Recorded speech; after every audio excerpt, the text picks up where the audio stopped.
السلام علیکم ورحمۃ اللہ وبرکاتہ۔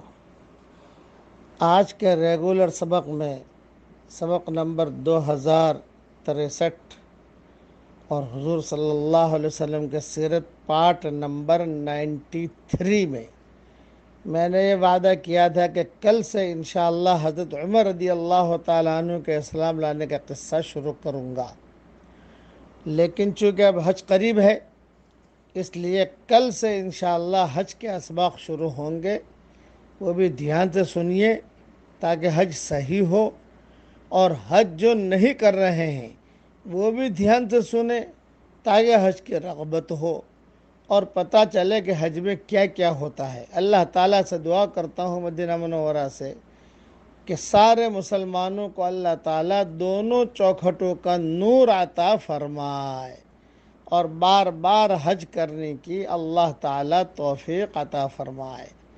اب پڑھ لیجئے میرے ساتھ، ایک تسبیح ہے جسے تسبیح کا تاج کہا جاتا ہے، تسبیح کا سردار کہا جاتا ہے۔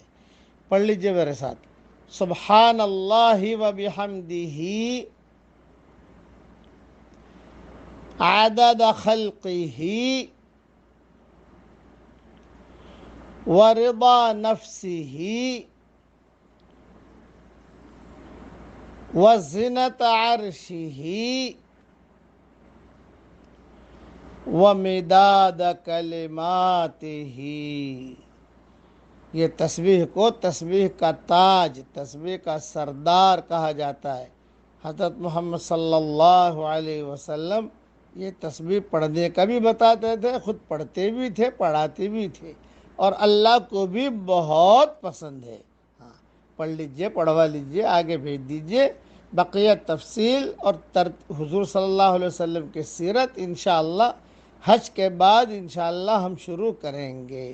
اللہ تعالی ہم سب کے حج کو اللہ قبول فرمائے، اور اللہ تعالیٰ سارے حاجیوں کے حجوں کو اللہ آسان فرمائے، اور جو یہاں آئے ہیں ان کو بھی اللہ قدر کی توفیق دے، جو نہیں آئے اللہ ان کو بھی قدر کی توفیق دے، آمین۔ جو نہیں آئے وہ دل چھوٹا نہ کریں، بلکہ آدمی دور رہتا ہے اور بیت اللہ کی تڑپ میں روتا رہتا ہے، وہ بھی اللہ کو بہت پسند ہوتا ہے۔ اس لیے روتے رہیے، اللہ سے مانگتے رہیے۔ ایام حج میں بھی دعائیں قبول ہوتی ہیں۔ اشہر حج، اس کی بھی بہت بڑی قیمت ہے اللہ کے یہاں۔ اللہ تعالی ہم سب کو عمل کرنے کی توفیق عطا فرمائے، آمین۔ وآخر دعوانا ان الحمدللہ رب العالمین۔